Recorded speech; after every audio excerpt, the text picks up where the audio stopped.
براءة من الله ورسوله إلى الذين عاهدتم من المشركين فسيحوا في الأرض 4 أشهر واعلموا أنكم غير معجز الله وأن الله مخزي الكافرين.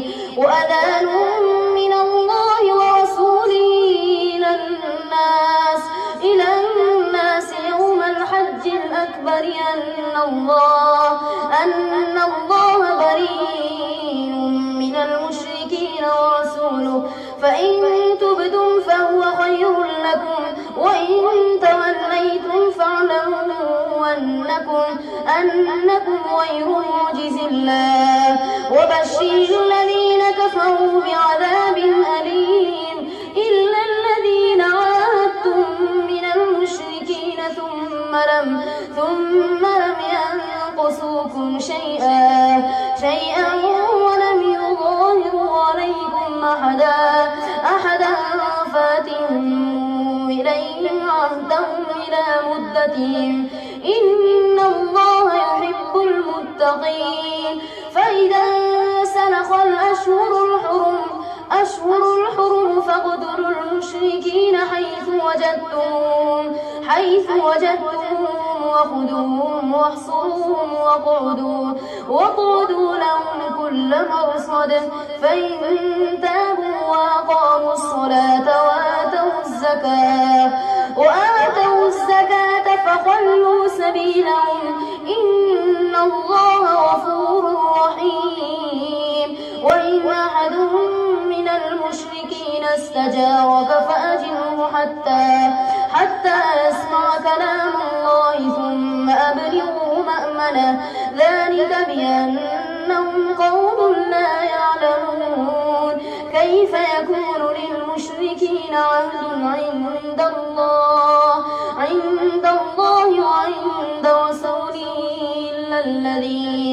إلا الذين عاهدتم عند المسجد الحرام فما استقاموا لهم فاستقيموا لهم إن الله يحب المتقين.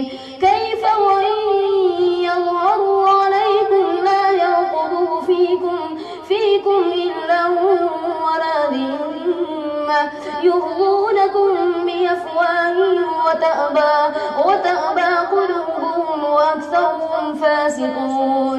اشتروا بآيات الله ثمنا قليلا فصدوا عن سبيله إنهم ساء ما كانوا يعملون.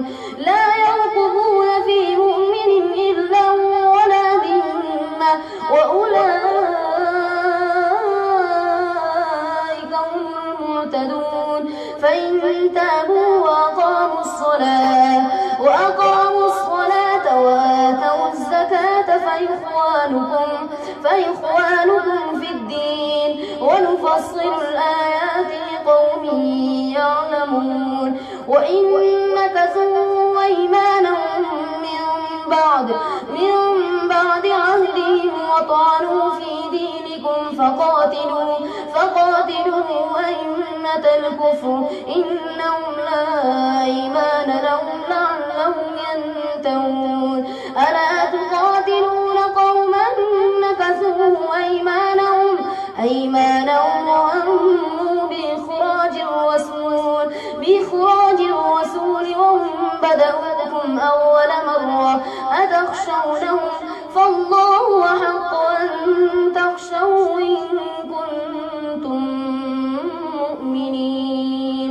قاتلوهم يعذبهم الله بأيديكم ويخزيهم وينصركم عليهم ويشفي صدور قوم مؤمنين ويذهب غيظ قلوبهم ويتوب الله على من يشاء والله عليم حكيم. أم حسبتم أن تتركوا ولما يعلم الله الذين جاهدوا منكم ولم يتخذوا من دون الله ولا رسوله ولا المؤمنين وليجة والله خبير بما تعملون. ما كان للمشركين أن يعمروا مساجد الله شاهدين على أنفسهم بالكفر أولئك حبطت أعمالهم وفي النار خالدون. إنما يعمر مساجد الله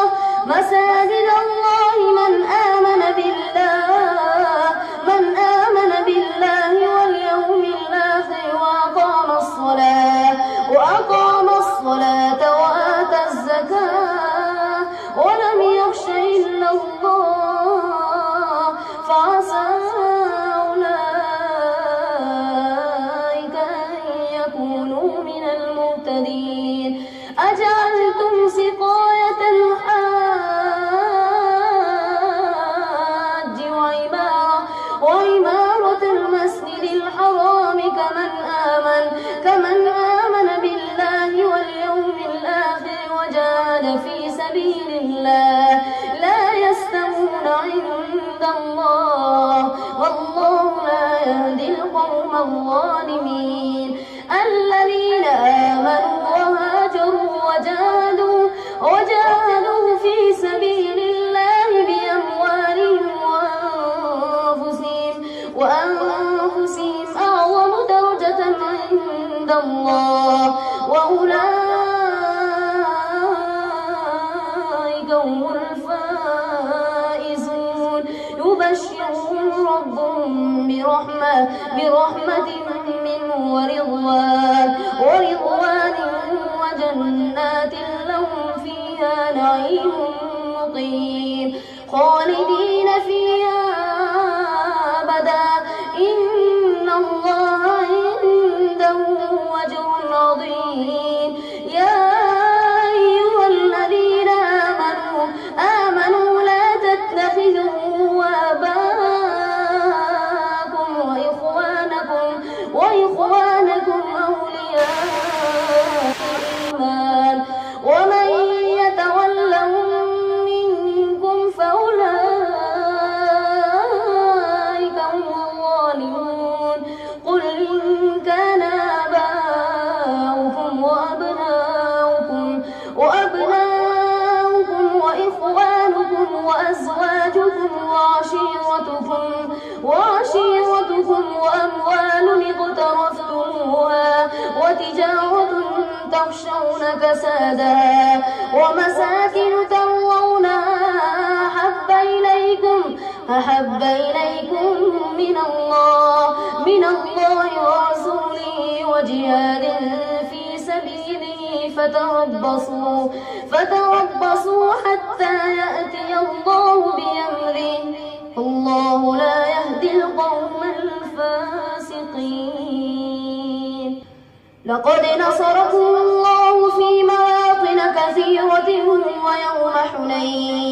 ويوم حنين إذ أعجبتكم كثرتكم فلم تغن عنكم شيئا وضاقت عليكم الأرض بما رحبت ثم وليتم مدبرين. ثم أنزل الله سكينته على رسوله وعلى المؤمنين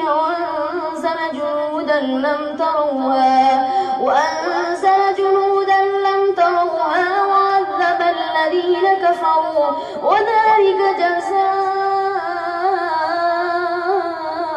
الكافرين. ثم يتوب الله من بعد ذلك على من يشاء والله غفور رحيم. يا أيها الذين آمنوا إنما المشركون نجس فلا يقربوا المسجد الحرام بعد عامهم هذا وإن خفتم عيلة فسوف فسوف يغنيكم الله من فضله إن شاء إن الله عليم حكيم قاتلوا الذين لا يؤمنون بالله ولا باليوم الآخر ولا يحرمون ما حرم الله ورسوله ولا يدينون دين الحق من الذين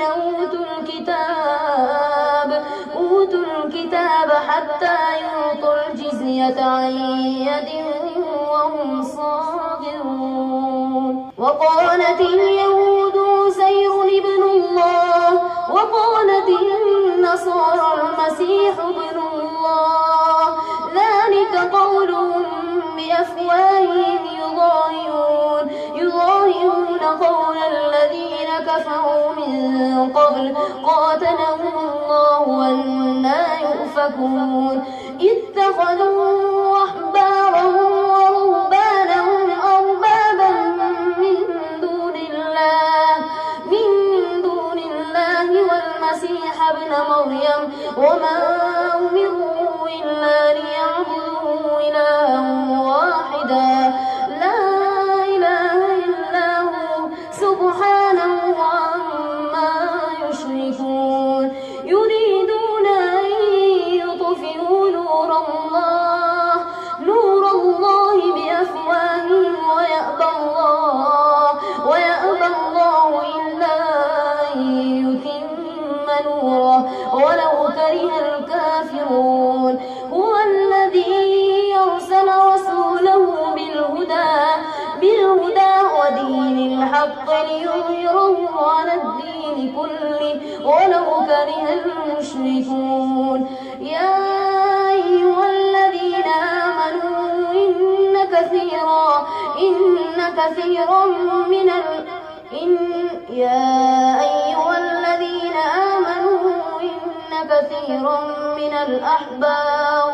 من الأحبار والرهبان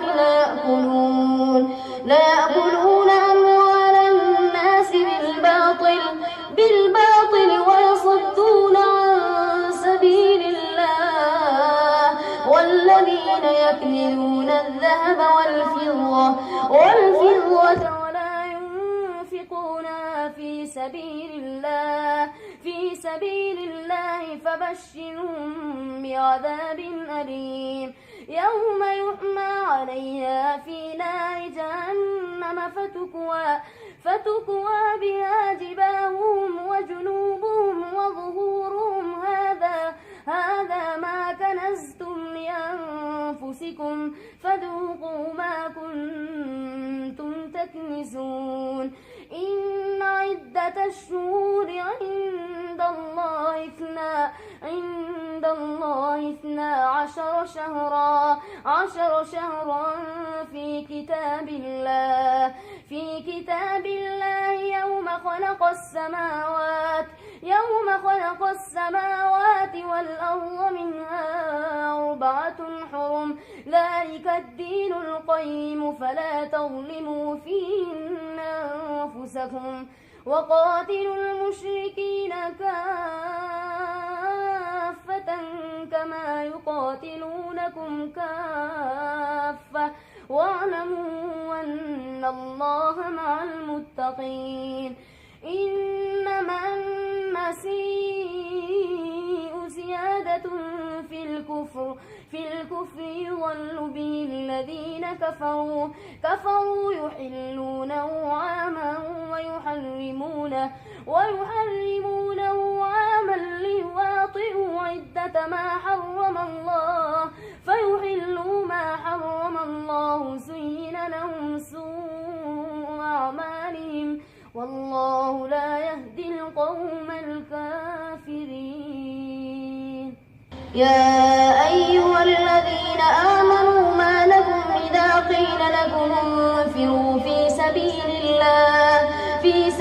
الله اثاقلتم إلى الأرض أرضيتم بالحياة الدنيا من الآخرة فما متاع الحياة الدنيا في الآخرة إلا قليل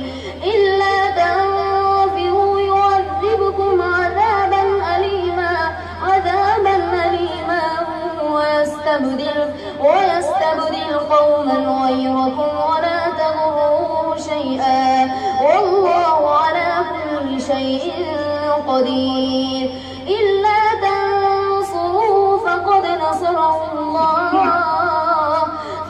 نصره الله إذ أخرجه الذين كفروا ثاني اثنين إذ هما في الغار إذ يقول لصاحبه لا تحزن إن الله معنا فأنزل الله سكينته عليه وأيده بجنود لم تروها وجعل كلمة الذين كفروا السفلى وكلمة الله هي العليا والله عزيز حكيم. انفروا خفافا وثقالا وجاهدوا بأموالكم وأنفسكم في سبيل الله ذلكم خير لكم إن كنتم تعلمون. لو كان عرضا قريبا وسفرا قاصدا لاتبعوك ولكن بعدت عليهم الشقة وسيحلفون بالله لو استطعنا لخرجنا معكم يهلكون أنفسهم والله يعلم إنهم لكاذبون. عفى الله عنك لما أذنت لهم حتى يتبين لك الذين صدقوا وتعلم الكاذبين. لا يستأذنك الذين يؤمنون بالله واليوم الآخر أن يجاهدوا بأموالهم وأنفسهم والله عليم بالمتقين. إنما يستأذنك الذين لا يؤمنون بالله واليوم الآخر وارتابت قلوبهم فهم في ريبهم يترددون. ولو أرادوا الخروج لأعدوا له عدة ولكن كره الله بعاثهم فثبطهم وقيل اقعدوا مع القاعدين. لو خرجوا فيكم ما زادوكم إلا خبالا ولأوضعوا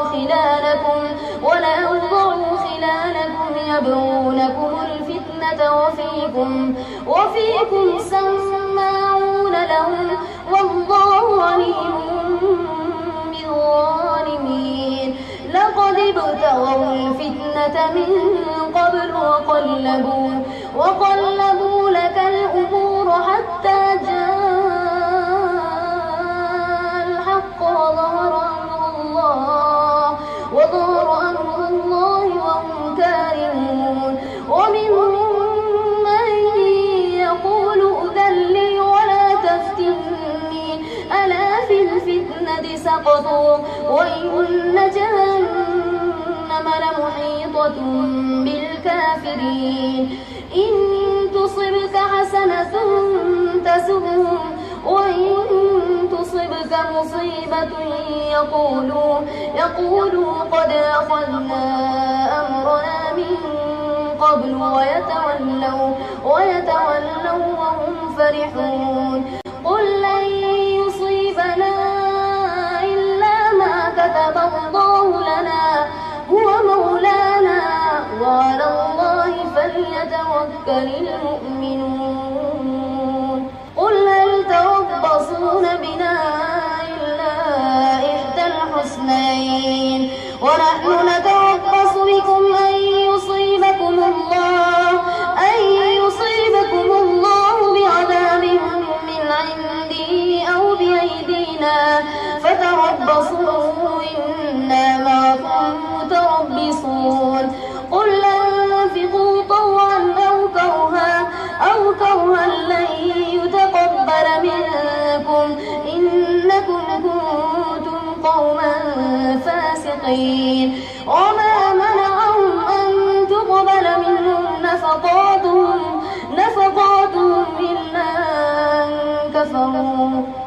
نفقاتهم إلا كفروا بالله وبرسوله ولا يأتون الصلاة إلا وهم كسالى ولا ينفقون إلا وهم كارهون فلا تعجبك أموالهم ولا أولادهم إنما يريد الله ليعذبهم بها في الحياة الدنيا وتزهق أنفسهم وهم كافرون ويحلفون بالله إنهم لمنكم وما هم منكم ولكنهم قوم يفرقون لو يجدون ملجأ أو مغارات أو